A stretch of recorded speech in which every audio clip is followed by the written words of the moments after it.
ఇప్పుడు ఈ ప్రభుత్వం ఇచ్చే 3000 పెన్షన్ చంద్రబాబు నాయుడు గారు 4000 చేస్తా అన్నారు. అది కూడా మీ ఇంటికి పంపిస్తానన్నారు.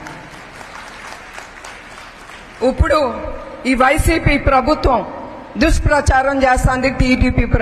టీడీపీ ప్రభుత్వం కాదు, వాళ్ళకి ఎప్పుడు చంద్రబాబు నాయుడు అదే ఆలోచిస్తారు. చాలా ఆయన పేరు రోజంతా జపం చేస్తారు. అది వాళ్ళు మర్చిపోతున్నారు. ఆ పేరు వాళ్ళు జపం చేస్తే ఆయనకి ఆయుష్ కూడా పెరుగుతుంది. అది ఏమని ఈ పెన్షన్ ఇప్పుడు ఎలక్షన్ కమిషనే చెప్పింది వాలంటీర్స్ తో మీరు ఇవ్వకూడదని. అది వీళ్ళేం చేశారు, చివరిగా అది వచ్చేది ఆ ఒక్క డబ్బే వాళ్ళకి పెన్షన్. ఇప్పుడు దాకా అన్నీ తినేశారు. మీకోసం శాంక్షన్ చేశారు. మీ సచివాలయం గాని ప్రతి ఒక్కటి బ్యాంకుకి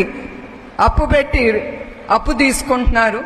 వాళ్ళకి గ్యారంటీగా బిల్డింగ్లన్నీ ఇచ్చేసి ఇంకా మిగిలింది వృద్ధులకి వచ్చే పెన్షన్. ఆ పెన్షన్ కూడా వదలకుండా అది కూడా తినేసి చంద్రబాబు నాయుడు గారు అందించట్లేదు. ఇదే చేస్తున్నారు. ఏ చేతగాని పని వాళ్ళదుందో ప్రతి ఒక్కటి తెలుగుదేశం